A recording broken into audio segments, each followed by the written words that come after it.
La visión que tenemos hoy del entorno físico y cultural, del cual la religión judeocristiana emergió, se está expandiendo rápidamente. Nuevas tecnologías de imagen, enormes bases de datos y servicios virtuales enlazan ahora el trabajo de un sinnúmero de investigadores en tiempo real, permitiendo gran colaboración y coordinación. Instituciones de investigación académica alrededor del mundo usan redes de comunicación globalmente basadas en satélites que no existían hace 50 años. Desde el descubrimiento de los manuscritos del Mar Muerto en 1948 a hoy, la arqueología de campo en Israel continúa exponiendo nuevos estratos de nuestra historia. No solo en la tierra, la exploración continúa en el Mar de Galilea y en el Mar Mediterráneo. 2000 años atrás, Jesús invitó a la gente a iniciar la exploración del dominio espiritual al cual llamó el reino de los cielos. Él enseñó que si dábamos prioridad al descubrimiento de esta realidad, todo lo esencial para una civilización progresiva tomaría su lugar. Pero el mundo de hoy, su concepto del reino es entendido como una utopía socialista o una abstracción metafísica de la vida posterior. El Jesús histórico no puede ser totalmente entendido sin la asimilación de los significados y valores de su vida, una reimaginación de la historia que ha influenciado profundamente el arte, la literatura y la ética del mundo por más de 2000 años.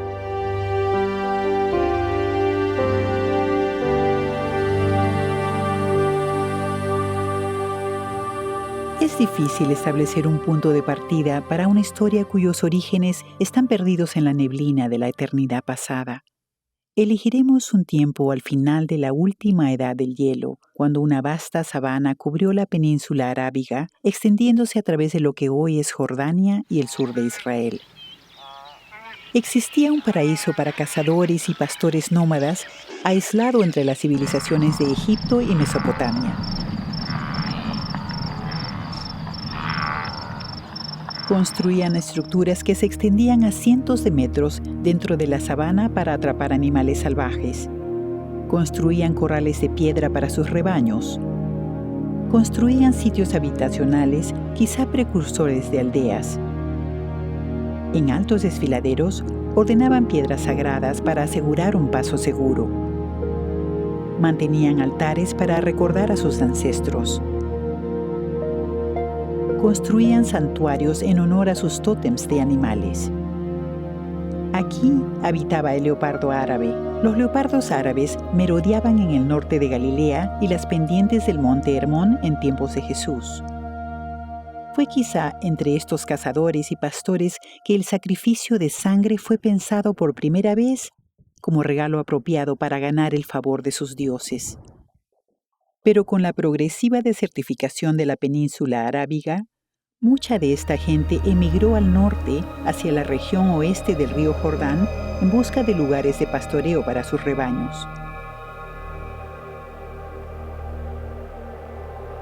Aquí encontraron las primeras ciudades de los cananitas.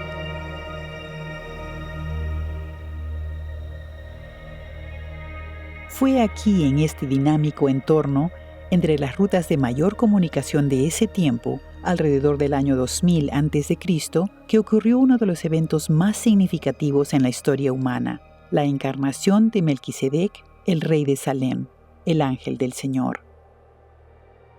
El propósito de Melquisedec fue estimular una transición al monoteísmo. Tenía que desarrollarse una cultura basada en una deidad monoteísta antes de que Jesús se encarnara para revelar el carácter personal de esa deidad. Melquisedec pasó 100 años enseñando en su sede en Salem. Enseñó la adoración a una deidad universal, un Dios que responde a la fe, no a las ofrendas de sacrificio de sangre. Fue en Ur de Mesopotamia donde Abraham oyó sobre la misión de Melquisedec y viajó a Salem a encontrarse con él. Los descendientes de Abraham mantuvieron vivas las enseñanzas del Melquisedec hasta los tiempos de Moisés, 1000 años después. Moisés encendió las brasas de las enseñanzas del Melquisedec entre las tribus del desierto que estaban bajo su influencia, dando nacimiento al monoteísmo hebreo. Hoy los restos de las enseñanzas de Melquisedec proveen sustento para más de la mitad de la gente en el mundo. Círculos de piedra en el desierto dieron lugar a tabernáculos, y tabernáculos dieron lugar a templos y a un creciente sacerdocio. Para el tiempo de Salomón, la religión hebrea había asimilado mucho de las creencias religiosas de cananitas y de Mesopotamia. El monoteísmo se desarrolló gradualmente en la cultura hebrea, fomentada por una secuencia de profetas, muchos de los cuales sufrieron grandemente en sus esfuerzos por mantener a la gente orientada hacia el Dios de Melquisedec y Moisés. Pero estos profetas lograron la mayor proeza en la historia de la religión, la evolución conceptual de una deidad universal desde los antecedentes del politeísmo pagano. Gradualmente transformaron el concepto bárbaro del celoso e iracundo Espíritu de Dios del volcán del Sinaí al exaltado concepto del Yahvé Supremo, creador de todas las cosas. Esta gente empezó a darse cuenta de que Yahvé era más grande que el Dios de una tribu, una nación, una raza o inclusive del mundo entero. Y así el proceso iniciado por Melquisedec unos 2000 años antes prepara el escenario para la aparición de Jesús, quien sería una revelación del carácter personal de este Dios universal. En tiempos de Jesús, Jerusalén estaba dominado por el templo y sus políticas. El antiguo sacerdocio sadoquita se terminó un siglo y medio antes como resultado de corrupción. Los líderes del templo habían preservado la religión hebrea a pesar de los griegos, partos y romanos, convirtiéndola en un rígido sistema de ritual, tradición, autoridad y nacionalismo. La costa noreste del Mar Muerto fue refugio para los creyentes devotos que huían de la política y la corrupción en Jerusalén.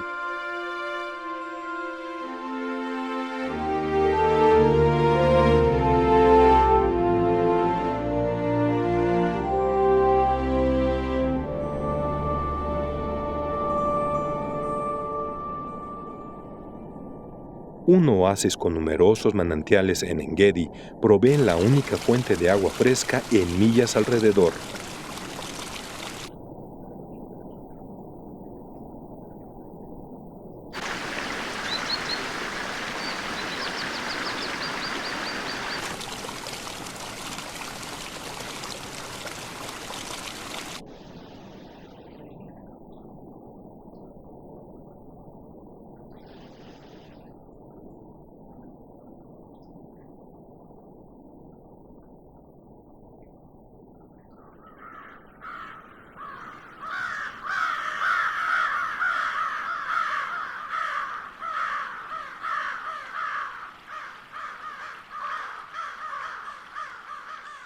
Engedi había provisto un santuario político y espiritual por más de 3000 años.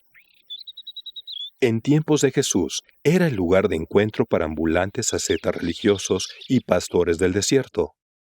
Fue aquí, entre estos refugiados espirituales, que Juan Bautista empezó a crear lo que seguiría.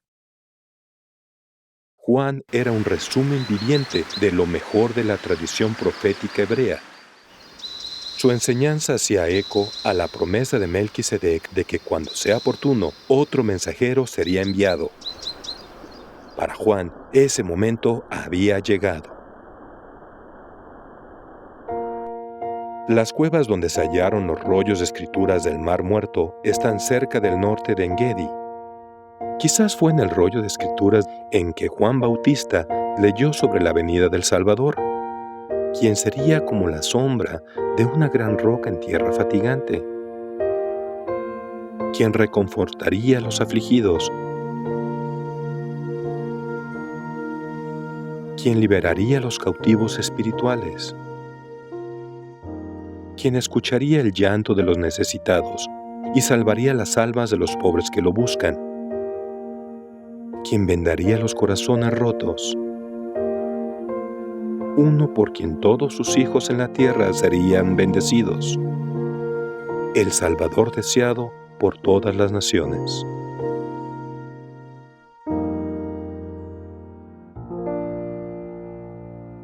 El norte de Israel está dominado por la majestuosa presencia del monte Hermón, elevado a 3.050 metros sobre el mar de Galilea.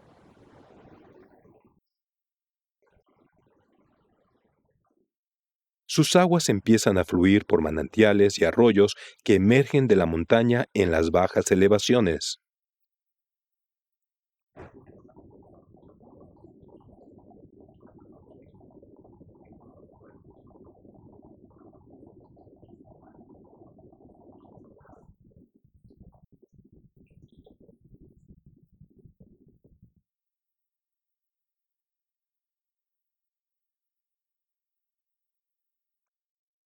Se incorporan al río Jordán, entrando al mar de Galilea, justo al este de Capernaum.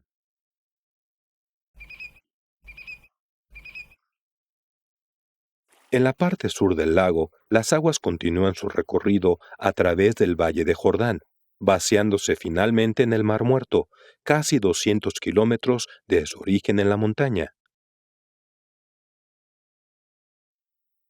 Desde los tiempos de Moisés, la inmersión en agua se había usado para establecer el ritual de pureza necesario para entrar en la presencia de Yahvé. Pero de acuerdo con la ley, el agua tenía que ser viva, tenía que venir directamente de una fuente natural como la lluvia, un manantial o corriente que fluye. El bautismo de Juan era algo nuevo, un ritual de arrepentimiento del pecado y preparación para el encuentro con el Salvador, uno que declararía: «Yo soy el agua viva».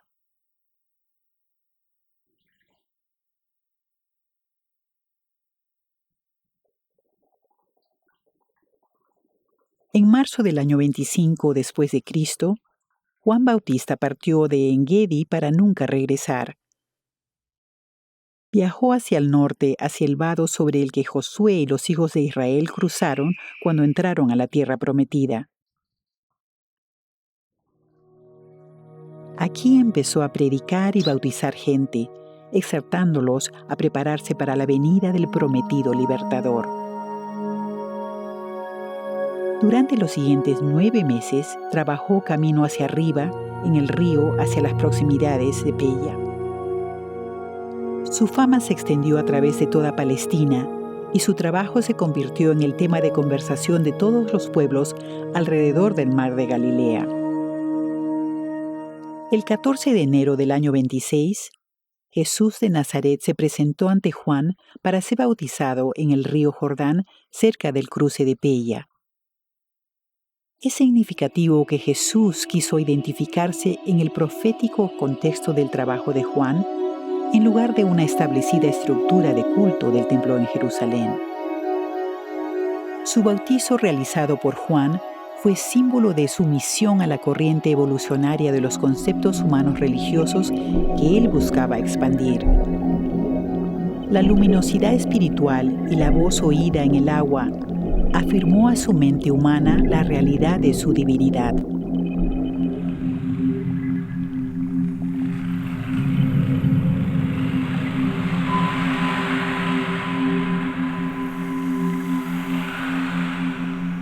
El día de su bautizo terminó su vida puramente humana. Él era ahora totalmente consciente de la naturaleza de su preexistencia divina. Jesús inmediatamente buscó soledad en las colinas al este de Peya. Quería desarrollar una estrategia sobre cómo podría usar de manera más eficiente el tiempo que le quedaba en la tierra para un beneficio espiritual a largo plazo en el mundo. Viajó al este varios kilómetros. Se estableció en un lugar no lejos de la antigua aldea de Beitadis. Aquí, en un lado de la colina, encontró una caverna que pudo usar como refugio.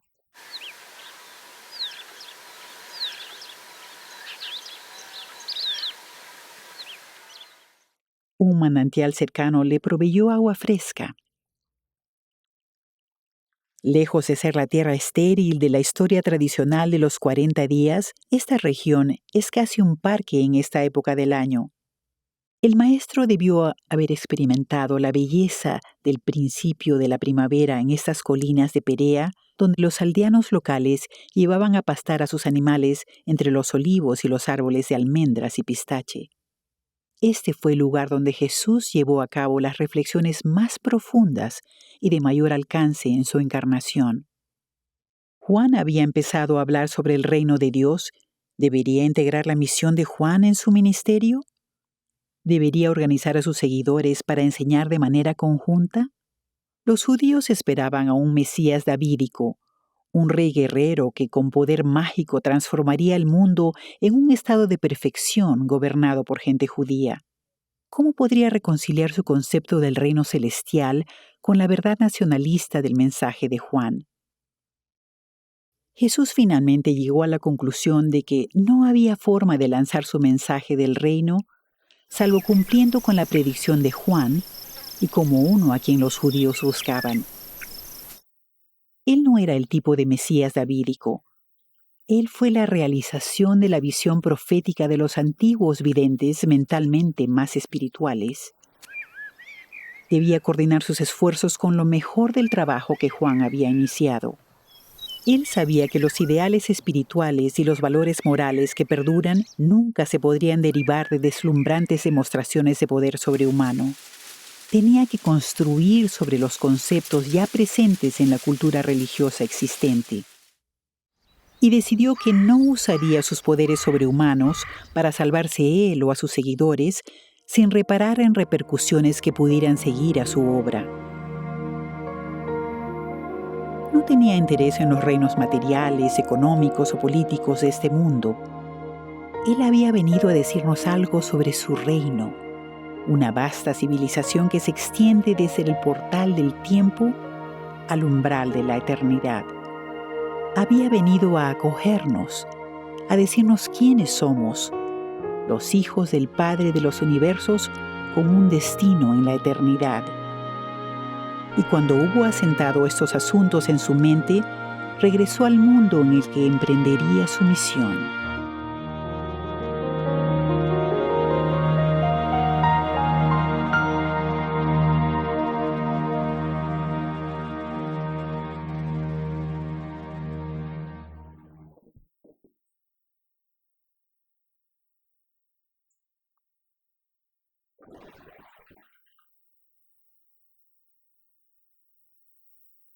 En el año 63 a.C., los romanos fueron invitados por dos judíos rivales por el trono asmoneo, y cada uno tenía la ilusión de que los romanos apoyarían su intento por alcanzar el poder. Y con los romanos vinieron los proyectos de construcción masiva de la dinastía Herodonia, que cambiarían para siempre el territorio judío. En Palestina, la teología hebrea se estaba uniendo al orden político romano y la filosofía griega, la única confluencia evolucionaria en la cual Jesús intentaría plantar una religión avanzada. Para el año 4, Antipas, el hijo de Herodes, reconstruyó Séforis como centro administrativo de Galilea. Las rutas terrestres de comercio cruzaban cerca de Séforis, convirtiéndola en una región de poder económico. A 6 kilómetros en una colina adyacente está la cima de Nazaret. Sobre la costa del mar de Galilea estaba en construcción en el tiempo que Jesús empezó su labor pública. Antipas construía Tiberías para ser su centro administrativo. Estaba estratégicamente ubicada justo al otro lado del puerto Hipos, una de las ciudades griegas de la Decápolis. Josefo reporta gran rivalidad entre esas dos ciudades.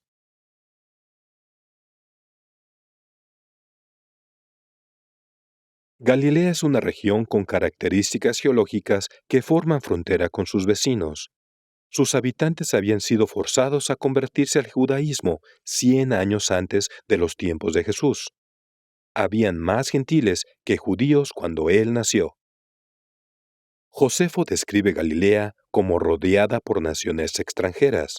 era una provincia de aldeas agrícolas y prósperas ciudades industriales. La región adyacente consistía en pequeñas provincias, cada una con diferente reglamento político. La dinámica entre sus regidores y las autoridades del templo en Jerusalén formaban el entorno político contra el cual Jesús emprendió su proclamación del reino espiritual. Este fue el mundo al que Jesús entró cuando dejó las colinas cerca de Pella y regresó a Capernaum para empezar a desarrollar la infraestructura para apoyar su proyectado ministerio. En tiempo de Jesús, Capernaum se extendía a través de la llanura al norte de la costa del mar de Galilea. Fue aquí, entre la gente común, que se estableció mientras esperaba los resultados de la situación de Juan. Aquí empezó la organización de su equipo administrativo, 12 hombres que él entrenaría para ser evangelistas y embajadores del reino.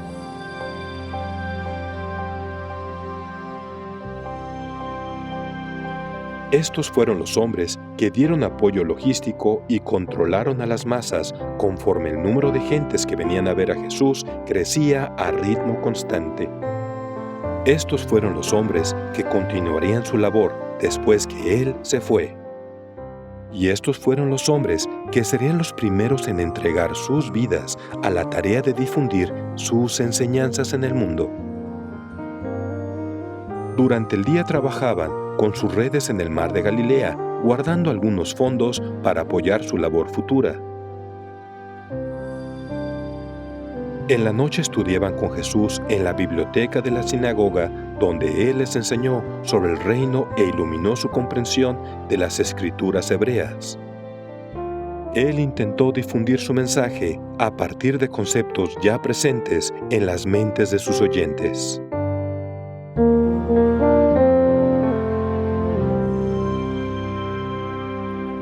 En junio del año 26 después de Cristo, solo unos cuantos meses después del bautismo, llegó la noticia de que Juan había sido arrestado por Herodes Antipas. Fue hecho prisionero en la fortaleza de Herodes en Macaurus, al sur de Perea. Había sido arrojado a un calabozo donde pasó sus restantes 18 meses de vida.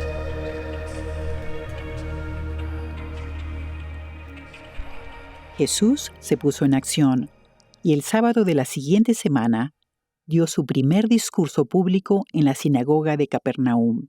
Habló sobre los fundamentos del reino del cielo, accesible aquí y ahora, a través del simple ejercicio de fe. En agosto, Jesús sintió que los apóstoles estaban listos para empezar su experiencia de llevar el mensaje a la gente. Durante los siguientes 5 meses, visitaron las poblaciones más importantes en Galilea e hicieron contacto inicial con gentiles de Decápolis, en las ciudades de Hipos, Gadara, Avila y Gerasa. Durante este tiempo, una creciente cantidad de gente vino a ver a Jesús. El rumor sobre él se había extendido lejos desde el mar de Galilea. Llegaban a pedir información desde ciudades lejanas como Tiro, Sidón, Damasco, Cesarea y Jerusalén. Inicialmente Jesús recibió a esta gente y les enseñó lo concerniente al reino. Pero el Maestro gradualmente derivó este trabajo a los 12 apóstoles. El domingo 12 de enero del año 27, en las alturas al norte de Capernaum, con vista al mar de Galilea, Jesús ordenó a los 12 apóstoles como embajadores del reino, lo que había sido conocido como el Sermón del Monte. Les encargó ir al mundo y comenzar la tarea de orientar a la gente en la dinámica de una ciudadanía progresiva en un universo espiritual. Capernaum no se encontraba lejos de Tiberias. Jesús sabía que Herodes pronto empezaría a notar su trabajo, de modo que decidió enfocar sus esfuerzos en Judea y Perea, región que contenía muchos creyentes en las enseñanzas de Juan. Había considerable tensión entre los seguidores de Juan y los de Jesús. ¿Por qué Jesús no usaba su poder para liberar a Juan de la prisión? ¿Por qué Jesús no enseñaba ayuno y abnegación? A través de un esfuerzo de tacto y paciencia, Jesús y los 12 apóstoles pasaron la mayor parte del año 27 en la tarea sosegada de hacerse cargo del trabajo de Juan. Por su lado, Juan, desde la prisión, alentaba a sus seguidores a que brindaran total lealtad a Jesús. Para abril, Jesús y los 12 apóstoles se encaminaron hacia abajo del valle del Jordán a las proximidades de Jerusalén. Pasaron todo el mes hablando con gente que asistió a la Pascua, muchos de los cuales eran de provincias distantes del Imperio Romano. Fue el verdadero comienzo de su predicación pública. Jesús o uno de los apóstoles enseñaba diario en el templo. Jesús enseñaba un simple precepto: ama al Señor tu Dios con toda tu mente y alma y a tu prójimo como a ti mismo. Y él enseñó esto en lugar de las 613 reglas del vivir expuestas por los fariseos. Cuando las multitudes eran demasiado grandes para entrar a la enseñanza en el templo, los apóstoles enseñaban afuera en recintos sagrados. Era su primer contacto con enormes multitudes y aprendieron muchas lecciones valiosas que sirvieron de apoyo a su trabajo posterior.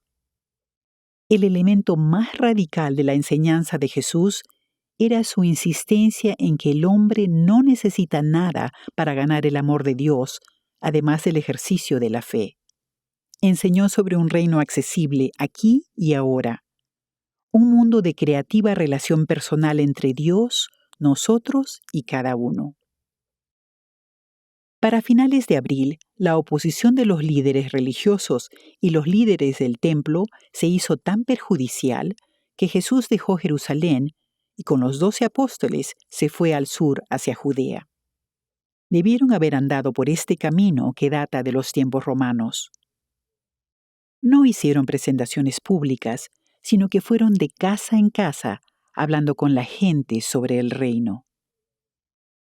Este fue el patrón que caracterizó mucho de su trabajo. Trabajarían en un área en particular hasta que la interferencia de las autoridades religiosas los distrajera. Luego regresarían a dar ministerio personal hasta que la situación se estabilizara. Entonces iniciarían nuevamente un período de activa enseñanza pública. En Judea, actualmente, borregos y cabras aún pastan en las colinas. Manadas de camellos vagan por el desierto. La cabra montés domina los desfiladeros en la región del Mar Muerto. Se encuentran olivos que han alimentado a la gente por cientos de años. Lejos al sur, Judea se extiende hacia el desierto de Negev. Aquí está Keriot, donde nació Judas Iscariote, el único en el grupo apostólico proveniente de Judea. Cerca de Keriot yacen las ruinas de la antigua ciudad de Arad, que contiene el santuario Yahvé más antiguo. Su altar para quemar ofrendas está construido alrededor de una gran piedra sin cortes. Cerca está el Santo de Santos, con 2 piedras en pie, una para Yahvé y una para Asherá, su divina consorte. Quizá un leve eco de las antiguas historias de Mesopotamia, sobre una pareja divina que vino a la tierra a enseñar al hombre las artes de la civilización.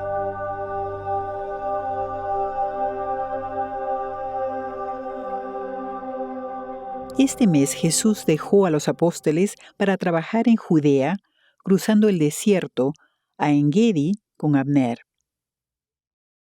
Caminó desde Hebrón hacia En-Gedi casi 24 kilómetros con un cambio de 1.329 metros en elevación. Abner era el jefe de los discípulos de Juan y la cabeza de la conocida colonia nazarena de En-Gedi. La tensión entre los líderes de los discípulos de Juan y los apóstoles de Jesús empeoró con el incremento del número de creyentes en las enseñanzas de Jesús. Integrar su mensaje con el de Juan y fomentar relaciones productivas entre los dos grupos fue quizá el mayor reto que enfrentó Jesús durante el principio de su ministerio. En junio regresaron a Jerusalén.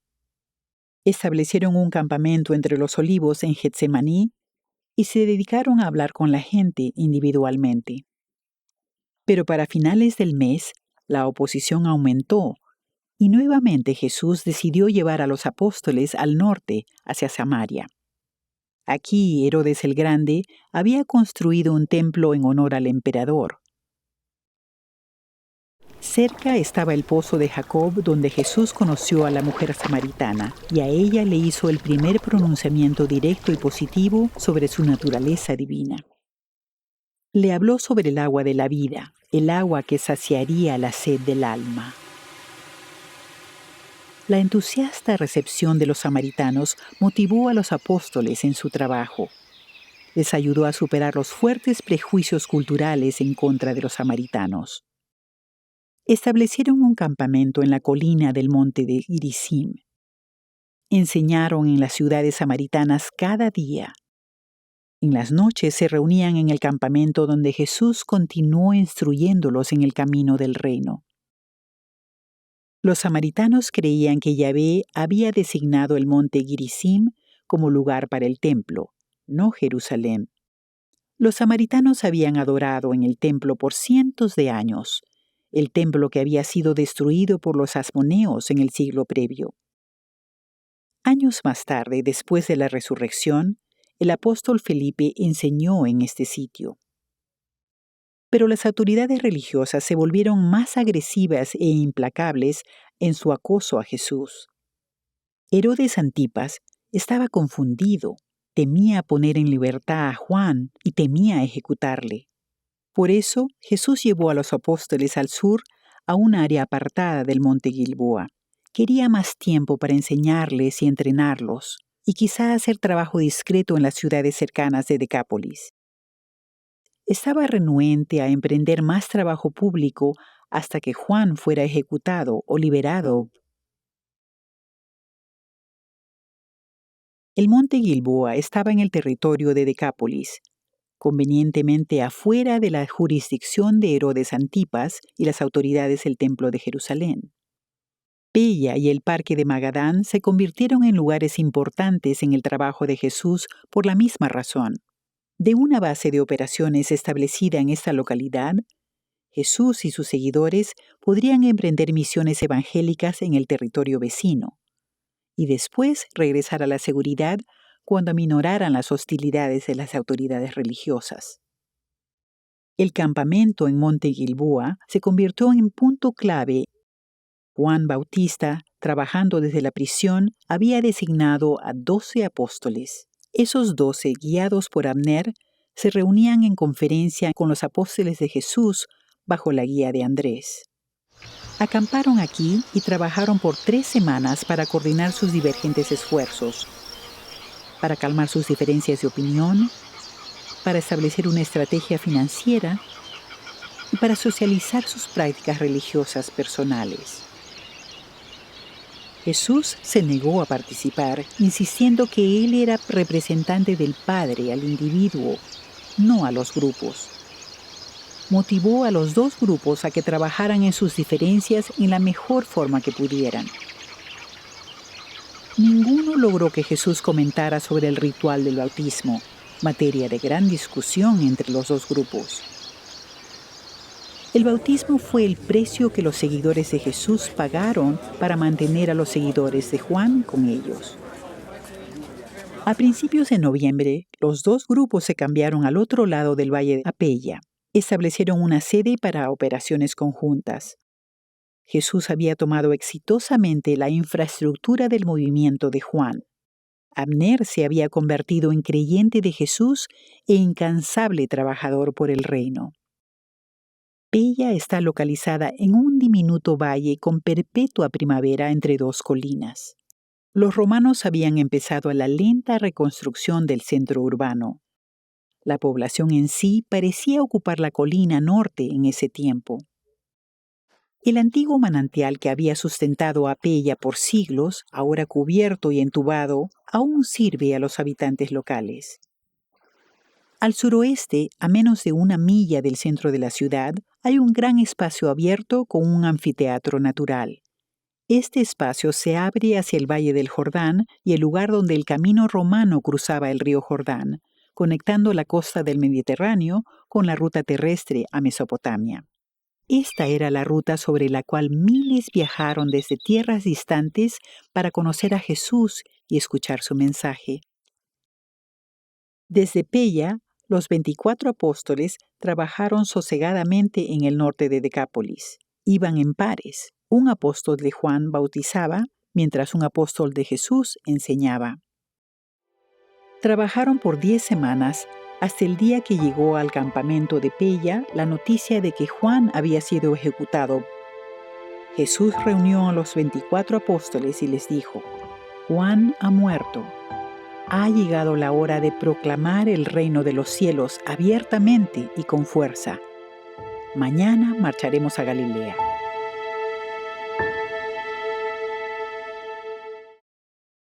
Cuando Jesús llegó de nuevo a Capernaum, iba acompañado por su grupo administrativo de 12 maestros bien entrenados, más 25 de los exdiscípulos de Juan.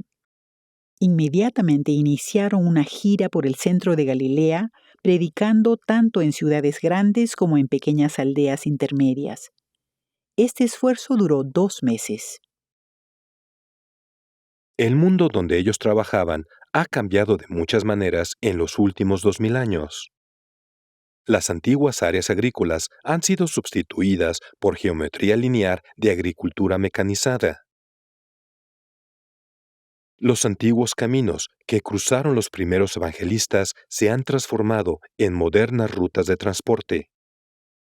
La capital de Herodes, Tiberías, es hoy una dinámica ciudad moderna. Dabarita y las aldeas cercanas se han unido a una amplia región urbana al pie del monte Tabor. Las colinas donde Jesús rondaba y exploraba en su niñez eran muy diferentes de como son hoy en día. Nazaret es ahora un importante centro urbano extendido hacia las colinas que rodeaban ese pueblo del siglo I. Las colinas de Nazaret tenían terrenos agrícolas además de construcciones. Hoy en día, debajo de la cima de la colina más alta hay una escuela católica y la Iglesia de Jesús Adolescente. En la cima de la colina hay un pequeño parque perteneciente a la iglesia. El padre Juan Vincent, rector de la iglesia, decía que no hay niño que haya crecido en Nazaret que no haya escalado esta colina y jugado en ella. Al sur se extiende el fértil valle de Jezreel. Aquí estaban pueblos como Megiddo, Naín y Endor. Esta es la llanura de Esdraelón, el gran campo de batalla de los ejércitos y antiguos imperios. En Magdala está en construcción un importante centro turístico. Las excavaciones están descubriendo aquí lo que parece ser la ciudad más grande en el lago en tiempos de Jesús. Aquí, una angosta calle existe en un área residencial. En ambos lados hay casas, muchas que tenían baños para rituales. Se está excavando una de las pocas sinagogas que claramente data del primer siglo. Esta pequeña y simple sinagoga podría ser representativa de las sinagogas encontradas por Jesús y los apóstoles en muchas de las ciudades y pueblos de Galilea. Fue quizás el puerto más grande del lago en ese tiempo, compitiendo solo con el puerto de Capernaum. Varios años atrás, durante una sequía, el nivel del agua bajó lo suficiente para revelar un bote del siglo I incrustado en lodo y sedimento. Se dice que el bote fue construido por un maestro artesano y en base a su tamaño parecería del tipo que pudieron haber usado Jesús y sus apóstoles.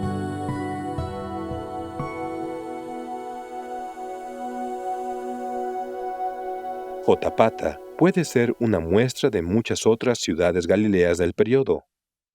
Durante el tiempo de las conquistas de los asmoneos, un siglo antes de Jesús, la población se había vuelto cada vez más judía.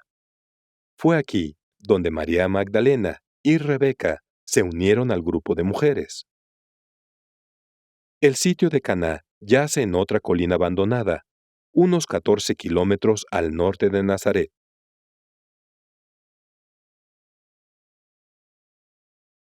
Poca gente ve Caná por ser de acceso difícil.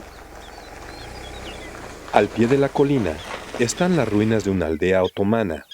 Registros de los primeros peregrinos indican que los habitantes cobraban exorbitantes tarifas para visitar el sitio. Al parecer, los franciscanos crearon el canal del siglo XVII que los turistas pueden ver ahora en la ruta de peregrinos entre Nazaret y Capernaum. Gamala, el Machu Picchu de Israel, estaba en un remoto pico de la montaña al este del lago. Fue destruida después de un brutal asedio por los romanos en el año 67 después de Cristo y nunca se restableció. Es uno de los pocos lugares que quedaron intactos desde el primer siglo. Desde la ciudad, el mar de Galilea se puede ver unos 17 kilómetros al oeste, con Capernaum en la costa norte. A finales de marzo del año 28, Jesús, Abner y el grupo entero se fue hacia el sur a Jerusalén para la Pascua. Jesús tenía la intención de mantenerse discreto y no enseñar públicamente. Se instalaron en Betania, en la casa de sus amigos de infancia, María, Marta y Lázaro.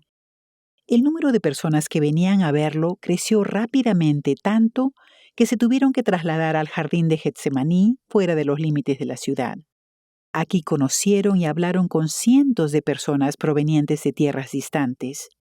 Después de un mes de trabajo, se decidió que Abner y los discípulos de Juan fueran al sur y trabajaran en pueblos y aldeas de Judea. Jesús y los 12 apóstoles retornarían a Galilea. La respuesta a la primera gira de predicación en Galilea había sido tan buena que Jesús estableció un campo de entrenamiento junto al lago cerca de Betsaida, justo al sur de Capernaum. Aquí él y los apóstoles entrenaron a más de 100 evangelistas entre mayo y octubre del año 28. La primera gira de predicación pública en Galilea se había enfocado en la parte centro de la región. La segunda gira se enfocó en pueblos grandes e incontables aldeas de la parte sur y este. Esta misión duró 3 meses. Jesús envió a los apóstoles y a más de 100 graduados de la escuela de entrenamiento de Betsaida por los caminos y senderos de Galilea en equipos de 2. David Zebedeo, hermano de Santiago y Juan, había establecido un servicio de mensajería empleando más de 40 corredores para tener a varios grupos de enseñanza en contacto.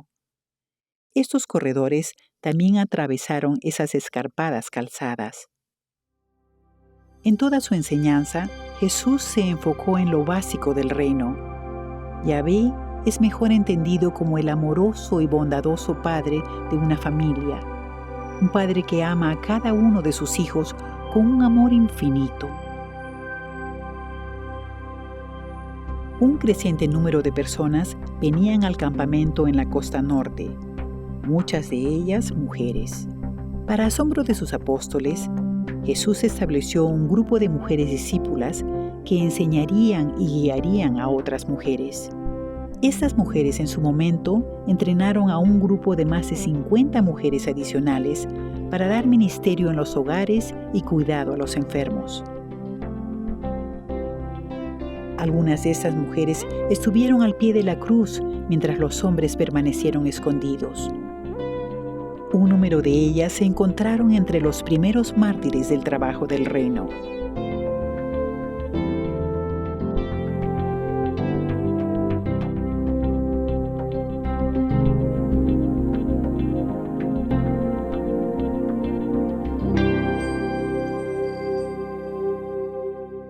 Civilizaciones enteras han ido y venido, pero el mar de Galilea permanece hoy casi como era cuando Jesús caminó a lo largo de la costa.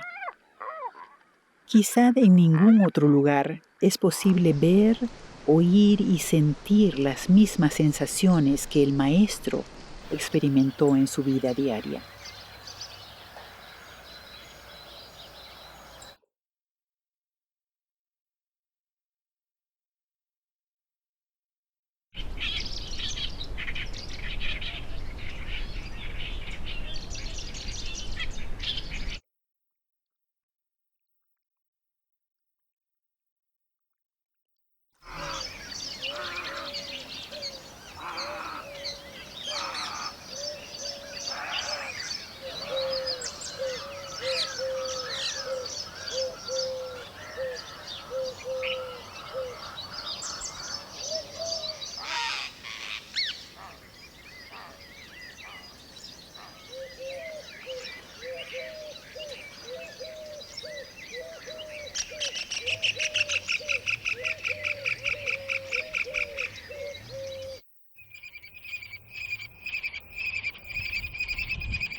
Las sinagogas de los pueblos y aldeas fueron los escenarios en que Jesús emprendió su labor inicial.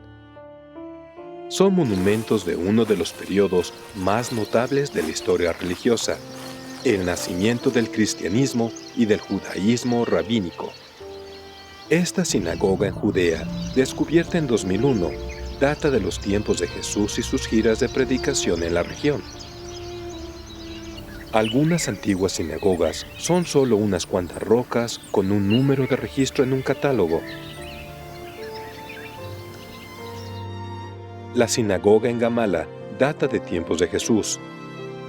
Quedaron intactas hasta que fueron descubiertas por arqueólogos israelitas en 1967. Podemos imaginar a la gente sentada en esas bancas, escuchando a Jesús aquí, en este magnífico ambiente.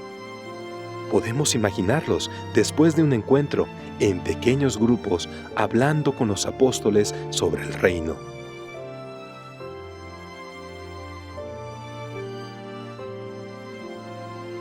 La sinagoga de Gamala contiene elementos en común con otras sinagogas construidas del I al V siglo.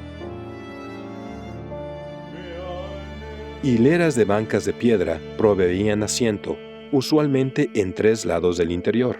Las columnas interiores soportaban el techo y un segundo nivel que permitía entrada de luz. Había un nicho especial para guardar rollos de escrituras. Cerca se podía encontrar una mikve u otra fuente de agua para el ritual de purificación. No es irracional imaginar a Jesús y los apóstoles enseñando en sinagogas como esta, que datan de los siguientes siglos. Sinagoga originalmente se refería a una asamblea de la comunidad. Gradualmente se construyeron edificios especiales donde se reunía la sinagoga. Fueron los lugares donde se realizaban los servicios del sábado, donde la gente venía a orar, a oír leer la ley y discutir su implicación en la vida de la comunidad. Proveían un local donde rabinos y eruditos visitantes daban discursos a la comunidad. Algunas contenían habitaciones para hospedar a viajeros. Fueron los centros educacionales y sociales de las comunidades. Las singulares decoraciones de cada sinagoga son testimonio de su relativa independencia y autonomía local.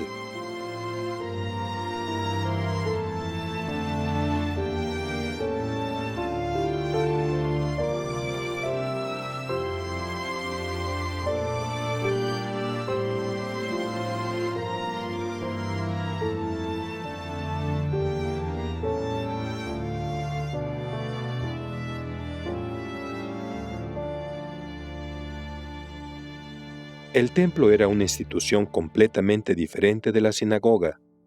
Contenía el Santo de Santos, el lugar real donde se creía que residía el Dios de Israel. Pero el templo en sí era parte de un complejo mucho más grande que servía como centro administrativo para el Estado del templo judío.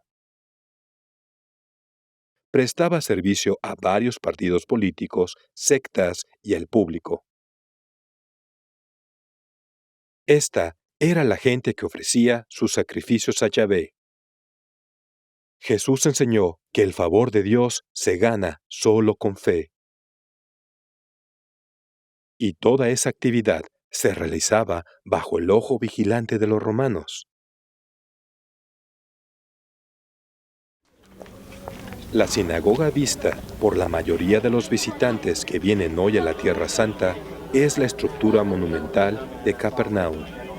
Cada día, unas 2,000 personas vienen aquí y reflexionan sobre la historia de Jesús. ¿Es esta la sinagoga donde Jesús hablaba? La sinagoga que se ve hoy fue construida desde escombros a principios del siglo XX. Se encontraron monedas debajo del suelo que datan del final del siglo IV, pero también se hallaron señales de una estructura previa.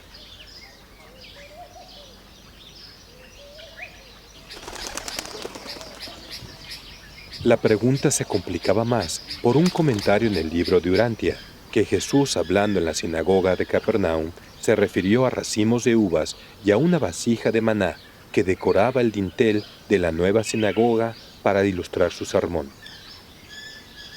¿Es este el dintel de la sinagoga del primer siglo? La historia de la sinagoga de Capernaum permanece sin final. Para el otoño del año 28, la fama de Jesús se había extendido a lo largo y ancho, principalmente como resultado de las muchas sanaciones que tomaron lugar en su presencia. Las multitudes que venían a verlo continuaban creciendo. Pero conforme las multitudes crecían, también crecía la hostilidad de los líderes del templo en Jerusalén. Estaban cada vez más alarmados ante la respuesta pública a Jesús y empezaron a buscar una manera de matarlo. Pero Jesús se movía rápido y movilizaba a tantos evangelistas que parecía imposible detenerlo. Usaba parábolas para describir el reino, permitiéndole evitar el acoso de los fariseos que ahora lo seguían a todas partes. Sabiendo que su capacidad para enseñar públicamente podría terminar en cualquier momento, Jesús no se detuvo. 2 semanas después de terminar la segunda gira en Galilea, se lanzó el más ambicioso esfuerzo de su ministerio en Galilea. La primera gira de predicción cubrió el centro de Galilea. En la segunda, su mensaje se extendió para alcanzar la periferia de Galilea. Ahora empezaba una tercera gira. Cada lugar visitado en las primeras 2 giras era visitado nuevamente a la par con pueblos y aldeas intermedias. Para el final de esta gira, la hostilidad de los líderes del templo en Jerusalén se había hecho tan fuerte que Abner cambió su sede de Hebrón a Belén, donde podía estar cerca de los eventos en Jerusalén. David Zebedeo tenía corredores nocturnos que salían de Jerusalén cada noche, relevándose en Sicar y Esitópolis, arribando en Betsaida la mañana siguiente, una distancia de 145 kilómetros. Jesús se encontraba exhausto. Se retiró por barco hacia la costa este de Capernaum para descansar, pero las multitudes lo siguieron por tierra. En un día, unas 5,000 personas se reunieron cerca de su campamento en el parque de Magadán. Esta fue la multitud que Jesús alimentó con 5 panes de cebada y 2 pescados secos. La muchedumbre estaba admirada por ese despliegue de poder sobrehumano y quiso proclamarlo rey. Jesús usó esta oportunidad para ilustrar una vez más la clara distinción entre los reinos políticos de este mundo y el reino espiritual que Él vino a revelar. Su negativa a que lo nombraran rey redujo el entusiasmo público por Jesús. Pero desde este momento creció un nuevo grupo de seguidores basado en la fe espiritual y verdadera experiencia religiosa, en lugar de búsqueda de milagros. Sabiendo que esta podría ser su última oportunidad, Jesús decidió hablar ese sábado en la sinagoga de Capernaum. Entre los asistentes había un grupo grande de fariseos y saduceos enviada por orden de Sanedrín de Jerusalén. Su tarea era inaugurar una guerra abierta contra Jesús y sus seguidores. Jesús leyó las Escrituras y le recordó a quienes escuchaban cómo los líderes de Israel habían tratado a los profetas en el pasado. Dejó claro que él había sido enviado a la tierra con la misión de revelar el verdadero carácter de Dios, el generoso y amoroso Padre que quiere lo mejor para cada uno de sus hijos. Al final de esa reunión, por insistencia de los fariseos de Jerusalén, los líderes de Capernaum le cerraron la sinagoga a Jesús. 2 días después, el Sanedrín declaró un decreto para cerrar todas las sinagogas en Palestina a Jesús y sus seguidores, lo cual era una verdadera intrusión a la autonomía de las sinagogas. Antes del final del mes, Herodes Antipas había cedido bajo la presión de las autoridades del templo y había autorizado el arresto de Jesús en Galilea. Este fue el momento figurativo en que el velo del templo fue destruido. Los 2000 años de esfuerzo para fomentar una cultura religiosa monoteísta de la que una religión avanzada pudiera llevarse al mundo, llegaba a su fin. De la sangre y cenizas del primer siglo, la religión hebrea se había transformado en judaísmo rabínico y las enseñanzas simples de Jesús se transformarían en una religión sobre su muerte y resurrección. Unos días después del cierre de las sinagogas, los mensajeros de David llegaron a Betsaida con la noticia de que agentes del Sanedrín venían en camino para arrestar a Jesús. El maestro dejó claro que no estaba listo para un enfrentamiento abierto con las autoridades religiosas. Dijo a sus apóstoles que se prepararan para partir inmediatamente a una gira de predicación en las ciudades fenicias de la costa norte. Dejaron Capernaum y el mar de Galilea. Viajaron hacia el norte a través del territorio de Filipo, siguiendo el cañón del río Jordán. Al extremo norte del cañón está el inicio de la región del pantano. Los ecologistas dicen que este era uno de los ecosistemas más complejos en el Levante en ese tiempo. Este vasto hábitat pantanoso se alimenta de las aguas de Merom y del río Jordán. Provee lugares de descanso para millones de aves que emigran 2 veces al año entre África, Asia y Europa, usando el gran valle del río Jordán como ruta de migración alrededor de la barrera puesta por el mar Mediterráneo.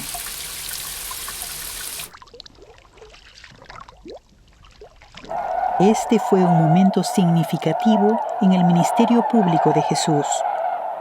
El trabajo del reino se liberaba de los confines de la religión hebrea y a partir de ahora se extendería en el mundo pagano de los gentiles y los griegos.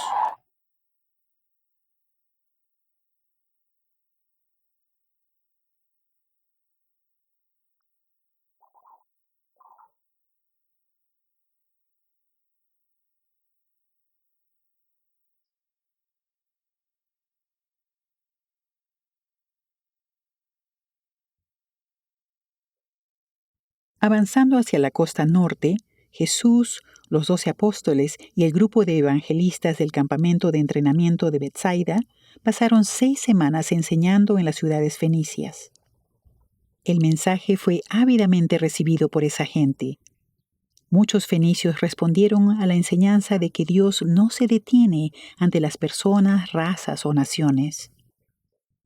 Jesús estaba revelando una nueva religión a estos gentiles paganos. Una religión basada solamente en cultivar una amistad personal con Dios. Muchos de ellos se atrevieron a creer en su mensaje. El interés en la ciudad de Tiro fue tan grande que abrieron el templo de Melkart para Jesús y sus evangelistas.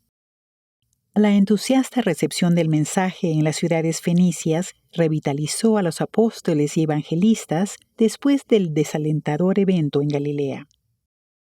A las 6 semanas de esta gira, los mensajeros de David trajeron la noticia a Jesús de que el resto de la comunidad de creyentes en Capernaum intentaban reorganizarse. En una semana, Jesús, los 12 apóstoles, más de 100 creyentes, el grupo de mujeres, los evangelistas y otros interesados en establecer el reino espiritual en la tierra, se reunieron en el parque de Magadán. Aquí Jesús empezó la reorganización de sus esparcidos y reducidos grupos en preparación para las tareas de su último año en la tierra. Si las autoridades religiosas le iban a hacer imposible trabajar en Galilea o Judea, debería obrar sobre la